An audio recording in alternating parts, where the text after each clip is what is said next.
আজকে যে মুভিটা আমি এক্সপ্লেন করতে যাচ্ছি সেটা সদ্য রিলিজ প্রাপ্ত মুভি কালকি, যেটা হচ্ছে 1898 সালের কাহিনী।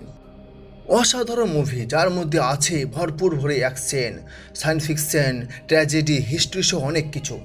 তো মুভির মধ্যে দেখা যায় কিনা প্রভাস, অমিতাভ বচ্চন, দীপিকা, কামাল হাসান, দিশা পাটানিয়া ও বিজয় দেবরাকুন্ডা সহ অনেকেই অভিনয় আছেন। চলো বেশি দেরি না করে শুরু করা যাক। মুভি প্রথমে আমরা দেখতে পাই মহাভারত যুদ্ধের শেষ পর্যায়ে, যেখানে কিনা চারিদিক রক্তাক্ত অবস্থায় ভরে আছে যুদ্ধ ক্ষতবিত্ত স্থান, যেখানে চলছিল কর্ণ এর যোদ্ধা, যার নাম ছিল কি অশ্বথা। সে এতটা রাগান্বিত ছিল যে অর্জুন যে ছেলে অভিমন্যু এর বউ উত্তরা পেটে কিন্তু মানুষ পাচ্ছিল, সেই বাচ্চাটা দেখে একটা ব্রহ্মাস্ত্র চালিয়ে দেয়। কৃষ্ণ, যদি এখানে একটা ট্র্যাজেডি আছে সেটা হয়তো পরে জানতে পারবেন আপনারা। ভগবান কৃষ্ণ অশ্বত্থামাকে অভিশাপ দেয় যে তুমি কোনো দিনও মরবে না, শরীর জীর্ণ হয়ে যাবে তাও মরবে না, মুক্তি পাবে না। আমি যখন এক মহিলা পেটে 10 প্রজন্ম পর জন্ম নিব, তখন চারিদিক অত্যাচার হয়ে উঠবে, সেই সময় তুমি আমাকে বাঁচাবে, আমি বাঁচার পর কিন্তু তুমি মুক্তি পাবে।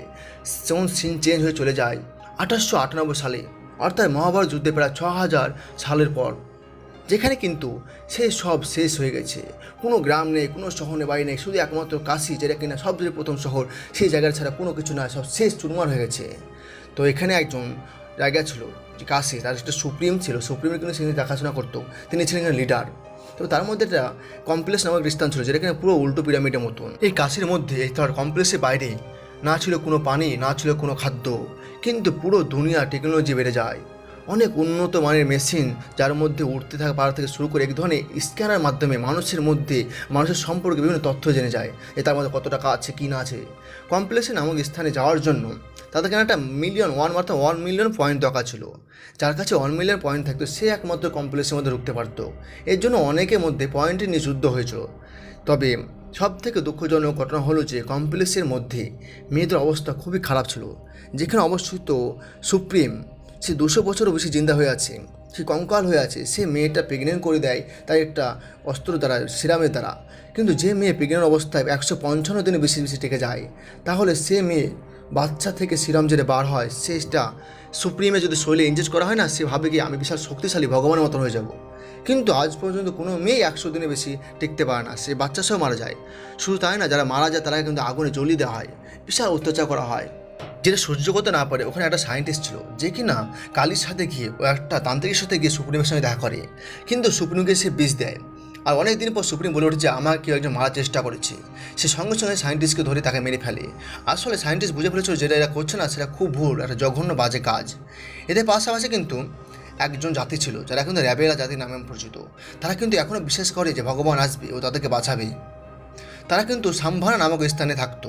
তাদের লিডার ছিল কিন্তু মরিয়ম, যারা বিশ্বাস করতো যে তার মা একদিন আসবে, যেখানে কালকি জন্ম নেবে ও তাদের এই অত্যাচার হাত থেকে বাঁচাবে। সাম্ভানা স্থানটা ছিল সবার থেকে আলাদা একটা সুপন্ত স্থানে, অর্থাৎ লুকিয়ে থাকতো সে একটা কিছু জায়গার মধ্যে, পাহাড়ে বাঁধ বরাবর। কিন্তু সিন চেঞ্জ হয়ে চলে আসে সোজা একটা গাড়ির দিকে, যেখানে কিছু লোক জনদেরকে গ্রেপ্তার করে কমপ্লেক্সের মধ্যে নিয়ে যাওয়া হয়। ওখানে যে মেয়েদেরকে আলাদা করা হয়, ছেলেদেরকে আলাদা করা হয়, কিন্তু ছেলে সে যে একটা ছোট্ট বাচ্চা মেয়ে, সে লুকিয়ে ছিল, সে পালিয়ে যায় ওখান থেকে। তাকে কিন্তু ফলো করতে লাগে কমপ্লেক্সের লোকজন। এখানে আমরা দেখতে পাই এক বয়স্ক লোককে, যার কাছে ছিল কিন্তু আশোধমা এর মণি, এবং এক মহিলা যার পেটে কিন্তু সন্তান ছিল, সে প্রেগনেন্ট ছিল, কিন্তু সেই মহিলাটা পেটে যে ভগবান ছিল না সেটা জেনে নেয়। যার ফলে কিন্তু ওখানকার যে ইনচার্জ, যার নাম কালী, সে কিন্তু এই বুড়ো সহ এই মেয়েটাকে মেরে ফেলে। তখনই কিন্তু আমাদের সামনে এন্ট্রি হয় ভাইরাবা, যে কি না হিরো প্রভাস। সে একজন পয়েন্ট শিকারী ছিল, সেও কিন্তু বেশ স্মার্ট ছিল। তারও কাজ ছিল একটা, যে পয়েন্ট শিকার করে দিত, লোকেকে মারতো, ধরতো ও অন্য জিনিস চুরি করে নিত। ছোটোকালে তার একজন ক্যাপ্টেন তাকে কিন্তু বড় করে, মানুষ করে, কিন্তু সেই ক্যাপ্টেন জুয়া খেলে হেরে যাবে বলে তাকে কিন্তু বেছে দেয়। কিন্তু ক্যাপ্টেনের সঙ্গ দেশে সেও ক্যাপ্টেনের মতো হয়েছিল, ক্যাপ্টেন তাকে বেশি এক্সট্রা বাড়িয়েছিল, যে কারণে ক্যাপ্টেন তাকে বেচবে কিনা তার আগে সে ক্যাপ্টেনকে বেছে দেয়। প্রভাস এর মেন টার্গেট ছিল কিনা সে কমপ্লেক্সে যাওয়া, যেভাবে হোক যেখান থেকে হোক সে পয়েন্ট জোগাড় করে মেন টার্গেট কমপ্লেক্স যাওয়া। তার সঙ্গে একটা সবসময় এআই রোবট থাকতো, যে কিনা তাকে সবসময় কথা বলতো, ইন্টারেকশন দিত। তবে প্রভাস একটা মেয়েকে ভালোবাসতো, যে অন্য কেউ না, দিশা পাটানিয়া।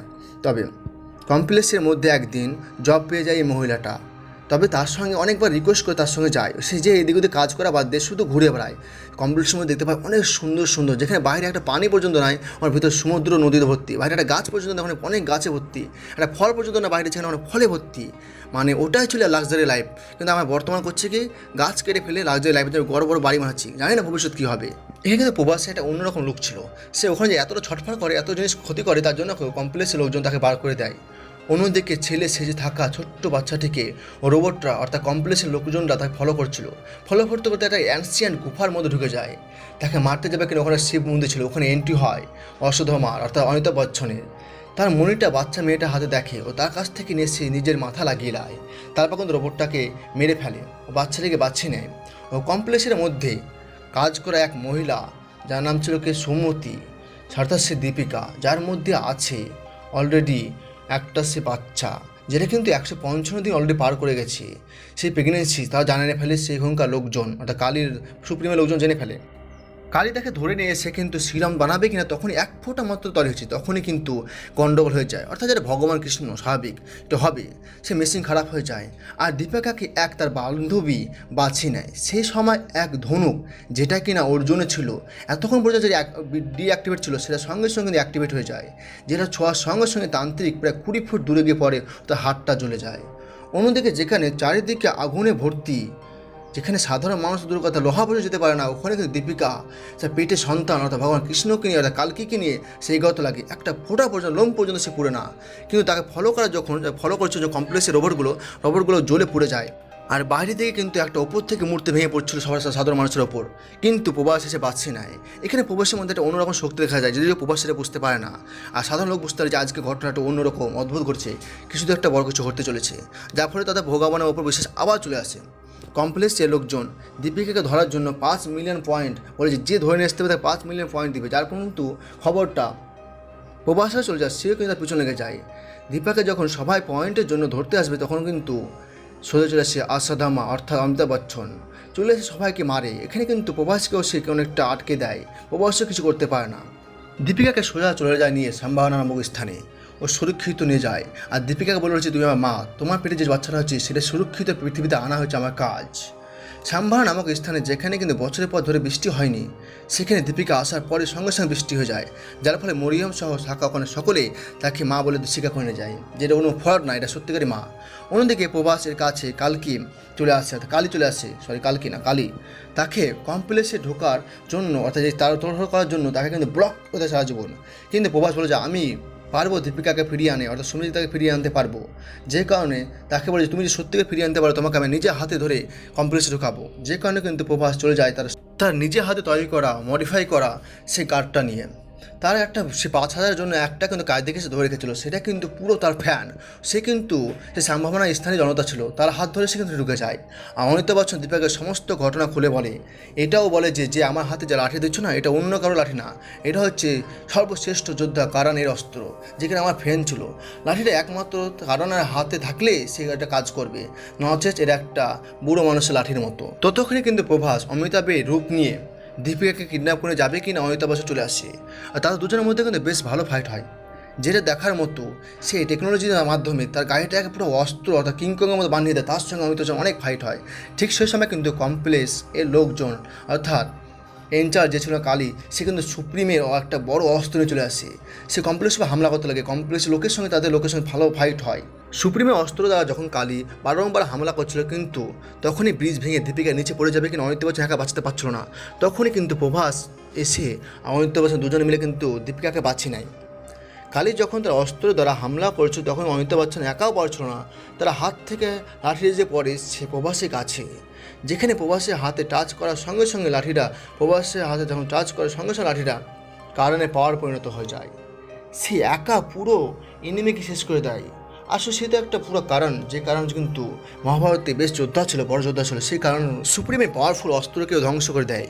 একটু পর যখন কারণ এর অস্ত্রটা প্রবাসের হাত থেকে পড়ে যায়, তখন কিন্তু আবারও সে নর্মাল মানুষ হয়ে যায়। সে ভাবতে লাগে আমি একটু কাজ এসেছিলাম দীপিকা কিডন্যাপ করে কমপ্লেক্সে দেওয়ার জন্য, সে সেই সিস্টেমটা করতে লাগে। টেকনোলজি যাতে উন্নত হওয়ার কারণে কিন্তু অশ্বত্থামা তাকে ধরতে পারে না। অশ্বত্থামা তার অস্ত্র তার লড়াই দেখে বুঝে ফেলে যায় এটা তার বন্ধু অর্থাৎ তার মিত্র কারণ, যেটা অবাক হয়ে যায়। তাকে মনে করাতে হবে যে সে আমাদের টিমে আছে। এই কারণে কিন্তু অমিতাভ বচ্চন এখন পর্যন্ত যার সঙ্গে লড়েছে তাকে সবাই মারা গেছিলো, একমাত্র কিন্তু প্রভাস এতবার লড়ার সত্ত্বেও সে কিন্তু কিছু হয়নি, কারণ তো সে তো কারণ ছিল, সে তো পাওয়ারফুল। ততক্ষণে কিন্তু সিন চেঞ্জ হয়ে চলে যায় সে সুপ্রিমের কাছে।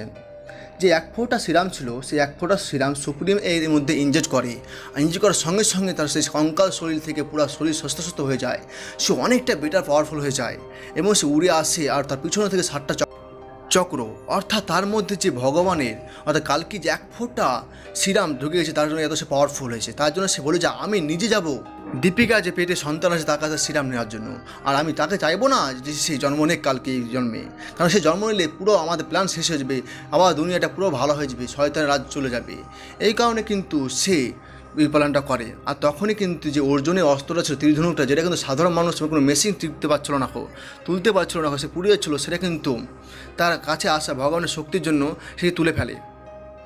এখান থেকে মুভিটা শেষ হয়ে যায়। মনে হয় সেকেন্ড পার্টে আমরা কিন্তু হনুমানকে দেখতে পারি। তো এ ছিল কালকি 2898 সালে এর কাহিনী।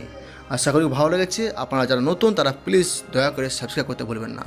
এই ভিডিও করতে অনেক খাটনি হয়, যদিও সিনেমাটা আমি দেখে চলে এসেছি, যথেষ্ট ভালো, খারাপ না, আপনারা চাইলে দেখে আসতে পারেন। ভালো থাকুন, সুস্থ থাকুন, আবার দেখা হবে এরকম অন্য এক ভিডিও নিয়ে।